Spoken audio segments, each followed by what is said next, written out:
Assalamualaikum warahmatullahi wabarakatuh. Kami dari kelompok 1 akan menyampaikan materi tentang sejarah perkembangan tasawuf. Sebelumnya, saya akan memperkenalkan anggota kelompok saya. Yang pertama yaitu Aulia Az-Zahra dengan NIM 2620011. Yang kedua Vina Arfiani dengan NIM 2620025. Dan yang ketiga yaitu Habibatul Fitriah dengan NIM 2620061. Langsung saja kita ke pembahasan yang pertama mengenai sejarah perkembangan tasawuf dari masa ke masa.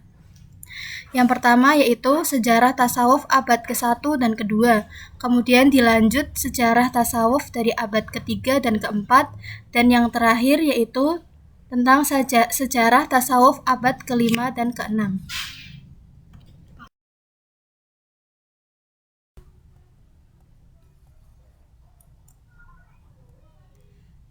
Yang pertama ada tasawuf pada abad 1 dan tasawuf pada abad 2. Fase abad pertama dan kedua masih sangat sederhana, belum bisa disebut sebagai fase tasawuf, atau biasa disebut sebagai fase kezuhudan. Tokoh-tokoh pada masa ini belum disebut sebagai sufi, mereka lebih dikenal dengan sebutan zahid.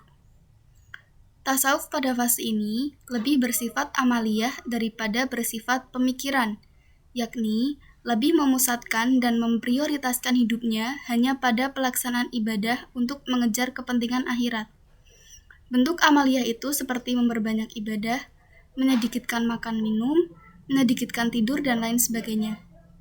Kesederhanaan kehidupan Nabi diklaim sebagai panutan jalan para zahid.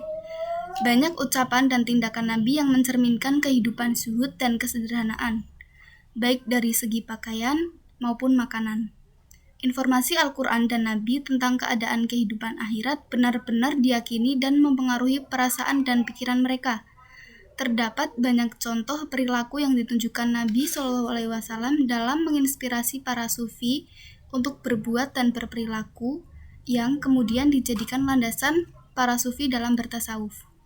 Rasulullah SAW tidaklah membenci dunia, tetapi beliau tidak mau terpengaruh oleh urusan dunia.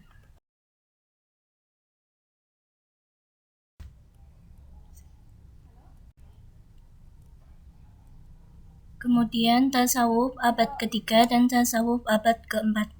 Abad ketiga dan keempat mulai mengalami peralihan ke fase sufisme, atau sebutan zahid beralih menjadi sufi.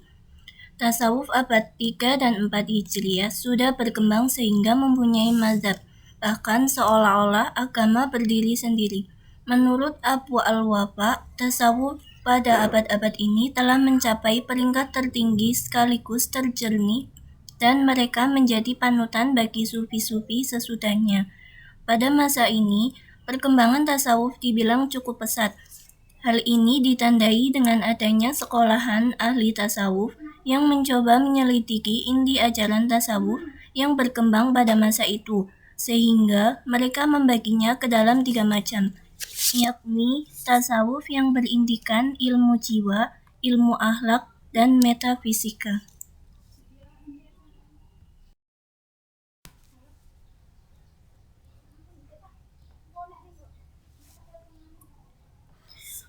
Kemudian, tasawuf pada abad ke-5 dan ke-6, yang merupakan masa pencerahan sekaligus kejayaan tasawuf falsafi atau perpaduan antara filsafat dan tasawuf, serta tasawuf sunni atau memperkuat tasawuf dengan dasar asli Al-Quran dan hadis. Kemajuan ilmu tasawuf lebih pesat karena kemaksimalan usaha para ulama tasawuf untuk mengembangkan ajaran tasawuf.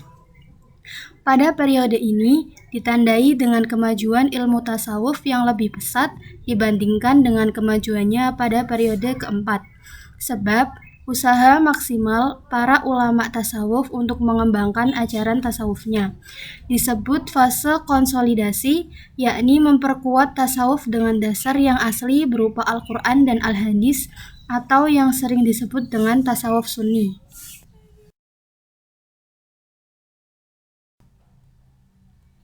Selanjutnya ada tokoh-tokoh dalam fase perkembangan tasawuf. Pada abad 1 yang disebut sebagai masa Rasulullah SAW,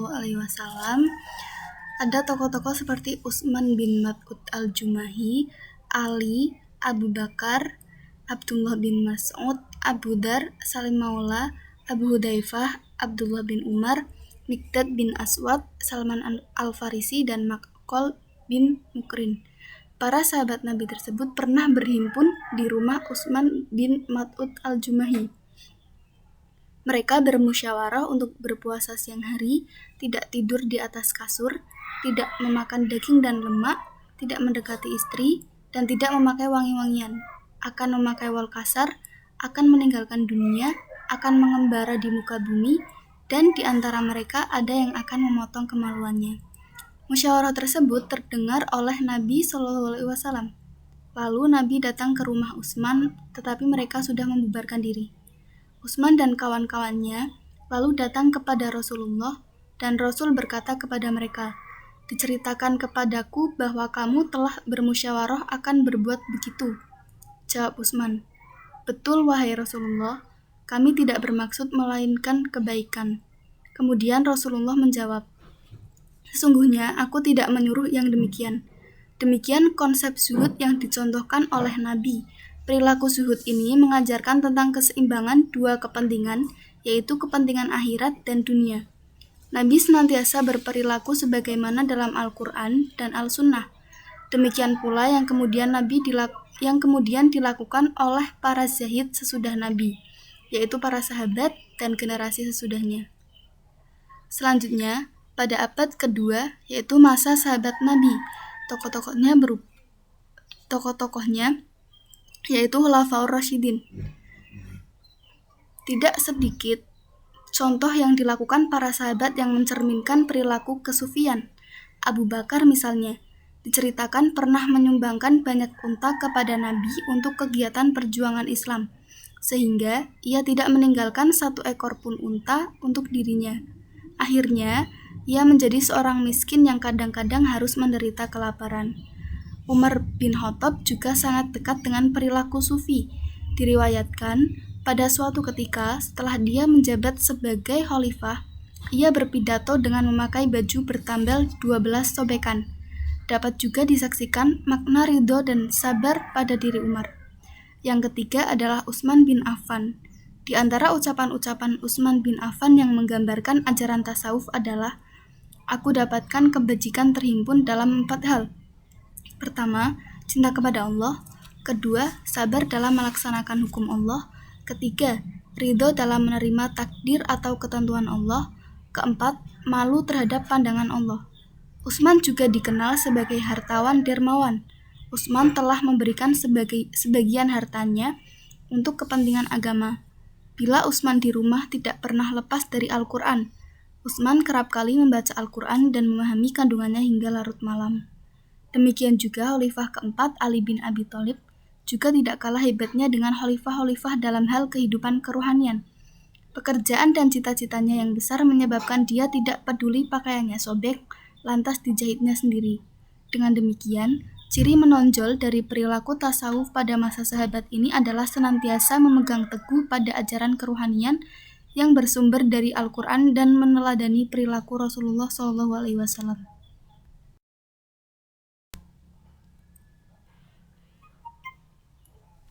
Kemudian pada abad ketiga, masa tabi'in, yaitu tokoh-tokohnya Hasan al-Basri, Rabi'ah al-Adawiyah.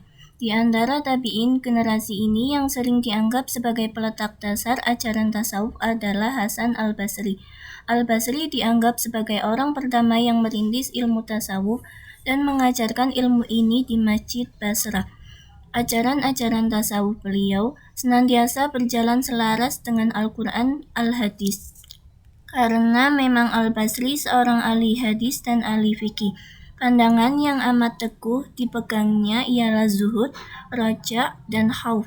Al-Basri tidak terpengaruh oleh gangguan benda dunia yang telah mulai menulari sebagian kaum muslimin dewasa itu. Al-Basri juga tidak suka menjadi seorang pejabat, takut terganggu urusan agamanya. Tokoh lain yang hidup pada periode ketiga masa tabi'in ini adalah seorang sufi wanita Rabi'ah al-Adawiyah. Pandangan tasawuf yang terkenal dari Rabi'ah adalah konsep cinta murni kepada Allah, mahabbah. Tasawuf di masa tabi'in ini masih menurut jiwa Al-Quran dan menurut praktik hidup Rasulullah SAW yang ditiru dan diteladani oleh sahabat-sahabat beliau. Dari sahabat inilah tabi'in meneladani cara hidup Rasul. Di masa tabi'in ini, pelajaran tasawuf sudah mulai diajarkan dalam bentuk disiplin ilmu. Kemudian, pada abad keempat, yaitu masa penyebaran tasawuf. Tokoh-tokohnya Ma'ruf al-Harqi, Sulaiman ad-Darani, dan Haris al-Muhasibi. Husain bin Mansur al-Hallaj. Pada masa al-Hallaj inilah tasawuf telah berada pada puncaknya dengan konsep hulul atau Tuhan menjelma dalam diri manusia yang dikehendaki. Tasawuf pada masa ini sudah mulai mengembangkan sayapnya keluar tanah Arab seperti Iran, India, Afrika, dan lain-lain. Tasawuf pada masa ini menurut Yunasril Ali ditandai dengan hal-hal berikut. 1. Tumbuhnya tarekat-tarekat, yaitu menentukan zikir-zikir untuk diamalkan. 2. Mulai masuknya ajaran filsafat ke dalam tasawuf, al-fana dan al-baqa, al-ittihad dan al-hulul. 3. Masuknya pengaruh Syiah atas jiwa tasawuf sehingga timbullah ajaran-ajaran tentang wali.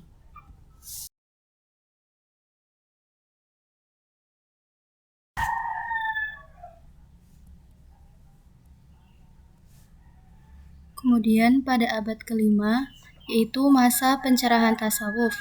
Tokoh-tokohnya yaitu 1. Musa al-Ansori, yang kedua Abu Zaid al-Adami, yang ketiga Abu Hamid bin Muhammad al-Ghazali, dan yang keempat Abu Ali Muhammad bin Abdul Wahhab. Tokoh sufi yang sangat masyhur pada saat itu dan hingga kini masih sangat besar pengaruhnya dalam pergulatan pemikiran Islam adalah Abu Hamid bin Muhammad al-Ghazali. Keadilan al-Ghazali dalam panggung sejarah tasawuf telah membawa tasawuf kepada corak dan karakteristik yang khas Sunni. Tasawuf yang selama periode sebelumnya seakan dipertentangkan dengan fikih, ilmu kalam, dan bahkan dengan filsafat. Maka, atas peran Al-Ghazali, tasawuf dapat dipertemukan kembali dengan domain kajian Islam lainnya, khususnya dengan fikih dan kalam. Al-Ghazali adalah tokoh hebat yang berhasil mengembalikan kondisi umat di saat umat berada pada kondisi tidak menentu dalam pemahaman dan pengalaman keberagamannya. Al-Ghazali telah berhasil membangun konsep keilmuan kajian Islam secara komprehensif dan integratif antara akidah atau kalam, syariat atau fikih, dan tasawuf. Kemudian, pada abad ke-6 disebut sebagai masa kejayaan tasawuf falsafi. Tokoh-tokohnya diantaranya yaitu yang pertama As-Suhrawardi. Tentang filsafat tasawufnya, yaitu menulis Allah adalah nur, cahaya dari segala nur, dan sumber dari segala yang mewujud. Dari nur Allah itulah memancar nur-nur lainnya, yaitu tiang-tiang semesta yang materi dan imateri, dan akal-akal yang di kemudian telah terpecah-pecah. Semua itu adalah kesatuan dari nur-nur yang menggerakkan segala kosmos dan mengatur segalanya. Kemudian yang kedua yaitu Ibnu Arabi. Ajarannya yang paling terkenal adalah Wihdat al-Wujud atau panteisme, yaitu kesatuan wujud, segala yang tampak ini hanya bayangan dari yang hak. Hakikat segala sesuatu adalah Tuhan, tiada jarak antara Tuhan, tiada jarak antara Tuhan dengan hamba, dan Wihdat al-Adyan, yaitu kesatuan agama-agama. Yang ketiga yaitu Ibnu al-Farid, yang dikenal sebagai sufi penyair hebat. Karya-karyanya yang terkenal adalah Ta'iyat al-Kubra atau Nazmus Suluk, berisi tentang sajak-sajak cintanya yang menggelora kepada Tuhan, hingga ia mencapai tingkat ittihad atau bersatu dengan Tuhan. Yang keempat yaitu Ibnu Sabi'in, yang lebih condong kepada paham Wihdat al-Wujud. Hal ini tampak pada sebuah karyanya Al-Buduwu wa Al-Latah. Ibnu Sab'in juga mengajarkan kalimat tauhid la ilaha illallah harus diganti dengan laisa illallah. Kemudian yang kedua yaitu putra Aminah atau Muhammad Shallallahu Alaihi Wasallam terlalu mempersempit yang luas dan lebar dengan mengatakan bahwa tidak ada nabi sesudahku. Yang ketiga, tawaf keliling Ka'bah itu hanyalah seperti keledai yang sedang berputar di sekeliling kilangan. Pandangan inilah yang kemudian membawa kematian Ibnu Sab'in dengan jalan bunuh diri karena selalu mendapat ejekan dari para fuqaha atau ahli fikih.